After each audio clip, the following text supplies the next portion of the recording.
వరి సాగు విప్లవం కొత్త పుంతలు తొక్కుతోంది. వాతావరణ మార్పులు, పెరుగుతున్న జనాభా నేపథ్యంలో ఆహార భద్రత నుంచి పౌష్టికాహార భద్రత వైపు భారత వ్యవసాయ పరిశోధన సంస్థ అడుగులు వేస్తోంది. ప్రతికూల పరిస్థితులు తట్టుకుని అధిక దిగుబడులు ఇచ్చే పంటల వైపు రైతులను తీసుకెళ్తోంది. వారి ఆదాయాలు పెంచే క్రమంలో కొత్త వంగడాలను రూపకల్పన చేస్తోంది. పౌష్టికాహార లోపాన్ని అధిగమించేందుకు ఐసీఏఆర్ భారతీయ వరి పరిశోధన సంస్థ ఫార్టిఫైడ్ రైస్ వరి వంగడాలకు రూపకల్పన చేసింది. ఆ రకాలేంటో, వాటి గుణగణాలేంటో ఇప్పుడు చూద్దాం.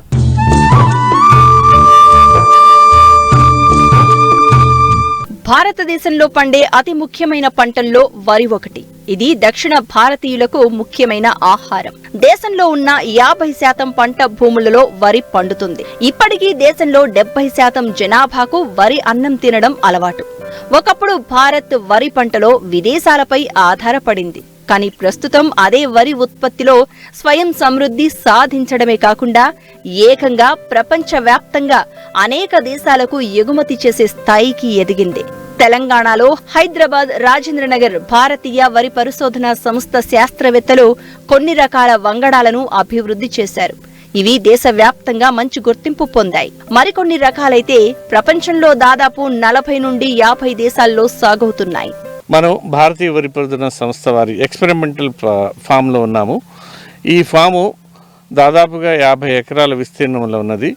ఇక్కడ దేశానికి అవసరమైనటువంటి వివిధ రకాల వరి వంగడాలని తయారు చేయడంలో పరిశోధనలు జరుగుతూ ఉంటాయి. ముఖ్యంగా ఏ ప్రాంతాలకి అనుకూలమైన వరి వంగడాలు కావాలో ఆయా ప్రాంతాలకు సంబంధించినటువంటి క్షేత్రాల్లో ఈ వరి పరిశోధన ద్వారా తయారైనటువంటి వరి వంగడాలను ఎక్స్పెరిమెంటల్ మెటీరియల్ అంటాము. అది హైబ్రిడ్స్ కానివ్వండి, వెరైటీస్ కానివ్వండి, దాదాపుగా 3 సంవత్సరాల కాలం దేశంలో ఉన్నటువంటి 150 పైగా వరి పరిశోధన సంస్థలు ఉన్నాయి. ప్రతి అగ్రికల్చర్ యూనివర్సిటీకి అనుసంధానమై ఉన్నాయి.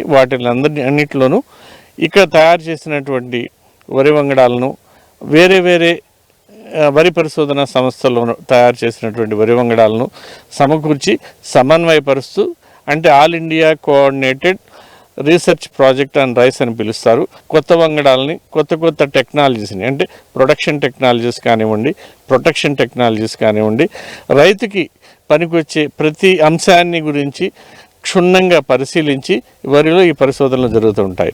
ఈ నేపథ్యంలో ఈ సంస్థ 1965లో ఇక్కడ స్థాపించబడింది. అప్పటి నుంచి ఇప్పటి వరకు దేశంలో దాదాపుగా 1600 వరి రకాలని, వరి వంగడాలని, అందులో 137 సంకరజాతి వరి వంగడాలు, దాదాపుగా 1400 చిల్లర వరి వంగడాలను రిలీజ్ చేయడం జరిగింది. అయితే ఈ భారతీయ వరి పరిశోధన సంస్థ ఇన్ని వరి వంగడాలు రిలీజ్ అవ్వడానికి సమన్వయపరుస్తూ రీసెర్చ్ని దోహదపడింది. ఇక్కడ ఈ సంస్థలో 70 వరి వంగడాలు రిలీజ్ చేయటం జరిగింది. వీటిల్లో ముఖ్యంగా చెప్పుకోదగ్గది 58-60 సంవత్సరాల క్రితం రిలీజ్ చేసిన జయ అనేటువంటి వరి వంగడం. ఈ జయ చాలా స్టేబుల్ ఈల్డ్ ఇస్తూ ఈ రోజు కూడా 60 సంవత్సరాల తర్వాత కూడా ఈ రోజు కూడా కొంకన్ ప్రదేశం, అంటే మహారాష్ట్ర, గుజరాత్, కొంత కర్ణాటకకి అనుసంధానమైనటువంటి కొంకన్ ప్రదేశంలో, గుజరాత్లోను విస్తృతంగా పండిస్తున్నారు.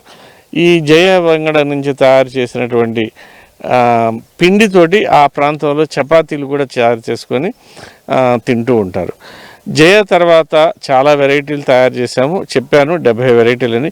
అందులో రాశి అనేటువంటి ఇంకొక ముఖ్యమైన వెరైటీ 42 దేశాల్లో దీన్ని విడుదల చేశారు. మనం ఇక్కడ అభివృద్ధి పరిచి రిలీజ్ చేసిన రాశి అనే వరి వంగడం 120 రోజుల కాల పరిమితి కలిగి ఉంటుంది. ముత్యంలాగా గింజ ఉంటుంది. ఫాస్ఫరస్ కంటెంట్ తక్కువ ఉన్నా కానీ, ఈ నీటి ఎద్దడి ఉన్నా కానీ తట్టుకొని అధిక దిగుబడిని ఇస్తూ వచ్చింది. ఇదే విధంగా ఎకరాకి 35 నుంచి 40 బస్తాలు తప్పకుండా వస్తాయి. ఖరీఫ్కి, రబీకి 2 సీజన్లో కూడా ఈ రాశిని వేసేవాళ్ళు. ఈ మధ్య కాలంలో రిలీజ్ అయిన కొత్త వరి వంగడాల్లో ఇంప్రూవ్డ్ సాంబా మసూరి అనేది, ఇప్పుడు మనం ఇక్కడ వెనక మీరు చూస్తూ ఉన్నారు ఫీల్డ్, ఇది సాంబా మసూరి, అంటే బీపీటీ 5204. దీనికి ముఖ్యమైన క్వాలిటీస్ ఏంటంటే best milling quality, best keeping quality, best cooking quality ఉన్నాయి. అందువల్ల చాలా ప్రీమియం ప్రైస్ మార్కెట్లో దీనికి లభిస్తుంది. మీరు చూస్తున్నారా, ఆ కంకి చాలా కొంచెం చిన్నగా ఉంటుంది. భారత్ ఆహార భద్రత నుంచి పౌష్టికాహార భద్రత వైపు శరవేగంగా అడుగులు వేస్తోంది. ఆహార భద్రత సుస్థిరమవుతున్న దశలో ఇకపై పౌష్టికాహార లోపం కూడా ఉండకూడదని, ప్రజల ఆరోగ్యం మెరుగుపరిచే విధంగా శాస్త్రవేత్తలు పలు వరి రకాలను రూపకల్పన చేశారు. మరి ఆ ఫర్టిఫైడ్ రైస్ గురించి మరిన్ని విశేషాలను ఇప్పుడు తెలుసుకుందాం. గత 2-3 సంవత్సరాలుగా ఒక 10 రకాలు ఈ సంస్థ విడుదల చేసింది. వాటిల్లో ఎండాకు తెగులు తట్టుకునేవి, అగ్గి తెగులు తట్టుకునేవి, మధ్యస్థ సన్న గింజ ఉండేటటువంటివి, ఈ బీపీటీకి సంబంధించి దగ్గరగా క్వాలిటీ ఉండేటటువంటి DRR Dhaan 50, DRR Dhaan 51, DRR Dhaan 53, DRR Dhaan 60, DRR Dhaan 59, DRR Dhaan 62 అనేటటువంటివి రిలీజ్ చేయటమైంది. ఈ వెరైటీలన్నిటికీ బ్యాక్టీరియల్ లీబ్లైట్ అంటే ఎండాకు తెగులు, అగ్గి తెగులు తట్టుకునేటటువంటి గుణం ఉన్నదనమాట. అందువల్ల రైతు సోదరులు ఇప్పుడు మీరు కొన్ని కోస్తా ప్రాంతాల్లో కనుక చూసినట్లయితే ఈ ఇంప్రూవ్డ్ సామా మసూరి కానీ, డిఆర్ఆర్ ధాన్ 53 కానీ రైతు సోదరులు చాలా ఇష్టంతో పండిస్తున్నారు. ఎందుకు అని మేము ఎంక్వైరీ చేస్తే తెలిసింది ఏమిటంటే, కోస్తా ప్రాంతాల్లో పడిపోతుంటుంది పంట. పక్వానికి వచ్చినప్పుడు సడన్గా ఉరుములు మెరుపులతో వర్షాలు రావడం, ఈ సైక్లోన్లు రావడం పరిపాటి. అటువంటి వాతావరణంలో కూడా పడిపోకుండా మొక్క తట్టుకొని నిలబడుతుంది. అంటే కల్మ్ స్ట్రెంగ్త్ బాగా ఉన్నదన్నమాట. అట్లాగే అధిక జింకు శాతం కలిగినటువంటి వరి వంగడాలను ఒక 4 వంగడాలను ఈ సంస్థ తయారు చేసింది. వాటిలో మొదటగా డిఆర్ఆర్ ధాన్ 45. దీంట్లో జింకు శాతం 22 నుంచి 24 ppm వరకు ఉంటుంది. అదేవిధంగా ఇది కొంచెం దొడ్డుగా ఉంటుంది గింజ. తర్వాత డిఆర్ఆర్ ధాన్ 48 అనేది మన సామా మసూరి లెక్కే ఉంటుంది. గ్లైసిమిక్ ఇండెక్స్ అనేది తక్కువ. మన ఇంప్రూవ్డ్ సామా మసూరికి గ్లైసిమిక్ ఇండెక్స్ 50.9. అట్లాగే ఈ డిఆర్ఆర్ ధాన్ 48 కూడా 51.5 అట్లా వచ్చింది. ఎనీథింగ్ 54 కంటే తక్కువ గ్లైసిమిక్ ఇండెక్స్ ఉంటే అది డయాబెటిక్ ఫ్రెండ్లీ రైస్ అని అంటాం అనమాట.